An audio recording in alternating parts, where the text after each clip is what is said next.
yung... Nagtatrabaho siya, nag-houseboy siya sa isang doktor dati. Tapos yun nga, nalaman ng doktor, pinag-aral siya sa UP, scholar siya ng UP.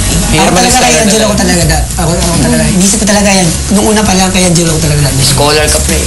Sa alam naman, araw-araw nag-uusap tayo. Kaya mo gusto. Kay Angelo. Kay Angelo. Kasi, kasi diba, kung ikaw, kumbaga, ako naman kasi yung family ko, kaya kong supportahan. Ikaw, gusto ko talaga yung binigyan. Pero nayaman akong tanggapin to kasi... Bakit ka naman Hindi mabigat yan sa inyo, di ba? Di ko naman, huwag ka maiyak. Hindi ako iyak. Hindi iyak, pre. Speechless ako, speechless. 10,000, pang ko na to, ilang buwan na to, mga 5 months. 5 months siguro to. Kasi nagpapasalamat, kung sa akin yung bibigay, nagpapasalamat talaga. Nalala mo magandang nagagawa ng talents, di ba? Nahihiya ako ngayon, promise. Kasi ako yung taong maluho, yung maarte sa ulam. Ano ba yan? Ganun-ganun. Tapos, kaya nga pinunta dito para matuto. Ano gagawin natin dito? Parang naisip ko lang yung mga pinoblema ko sa buhay dati. Ang babaw. Kalagitnaan ng hapon ng apartment team, sabay-sabay na nag-siesta.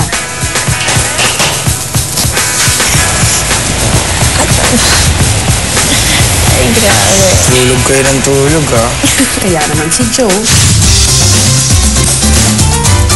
ang dalawang natitirang gising na sila Potts at Joe, nagkwentuhan na lang at ang usapan, ang dating taga-apartment na si Trisha.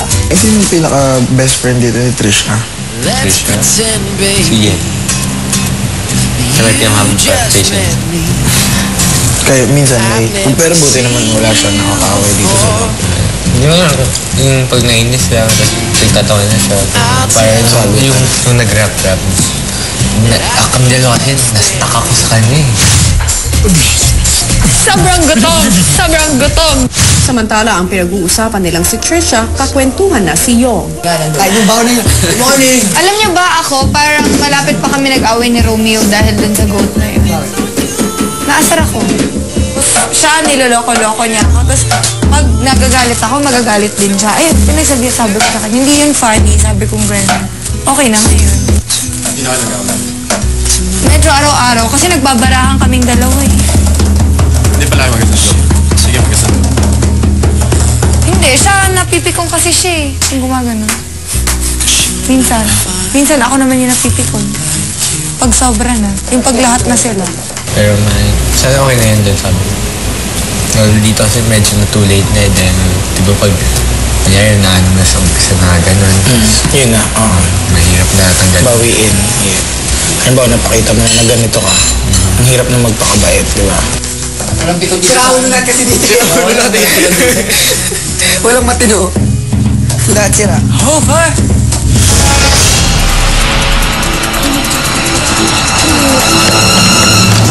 Welcome sa inyong Team Tramural.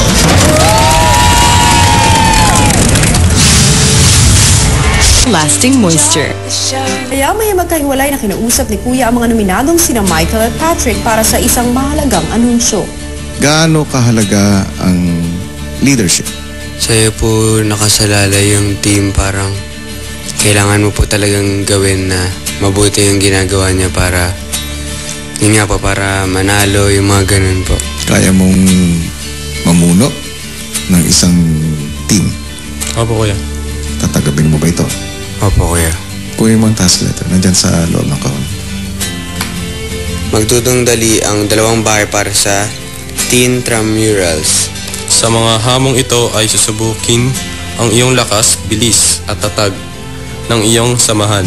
Magtatapat ang dalawang bahay sa 5 magkakaibang laro sa loob ng buong linggo.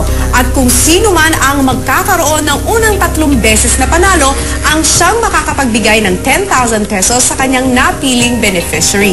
Pero bukod dito, may chance din naman ang mga housemates na mabawi ang ilan sa mahalagang bagay sa kanilang kapitbahay sa bawat game na mapapanalunan nila. Kailangan makinig kayo sa akin. Lahat ng sabi ko, kailangan gawin niyo or intindihin niyo ako tama. Kasi ako yung pinuno niyo dito. Kinagabihan, ipinaalam na ni Kuya sa magkabilang bahay ang una nilang paglalabanan. Sa may swimming pool, maghaharap ang dalawang grupo para sa isang laban na may kinalaman sa giant water ball.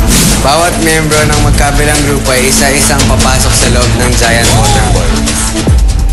Kinagabihan, nagsimula na rin ang unang Teen Tramural game ng mga housemate.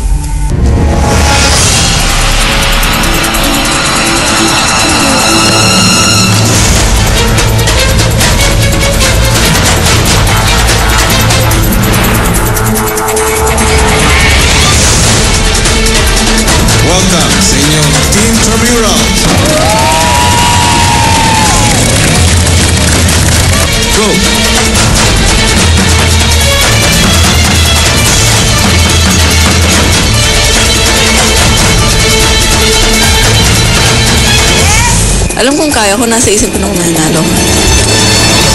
Pero ang tanong, kaninong grupo nga kaya ang unang makakalamang? Ang nanalo, Nakadistract ba yung may Hindi. kapatid tayo? Ako nga, nakaka-break na ng silence yun. Kaya kami nairita doon, nakakairita. Mga gano'n. Hindi naman ba ako mahirap pakisamahan? Hindi nga. Gusto mo namin, di ba? Actually, dati una parang Nga, tama, sabi sa'yo, hindi ganun ugali ng mga hindi niyang awain. Hindi siya papatulang mag-aaway na. Ate Shay, okay naman ba ugali ko sa'yo? Tapos sinunong niya ako, kuya, sabi niya, okay lang po ba ugali ko? Siyempre, kuya, di ba kung kahit naman ako, kahit kayo naman, ano sasabihin niyo? Oo naman. Oo, okay lang. Baka kasi hindi rin ako magustuhan.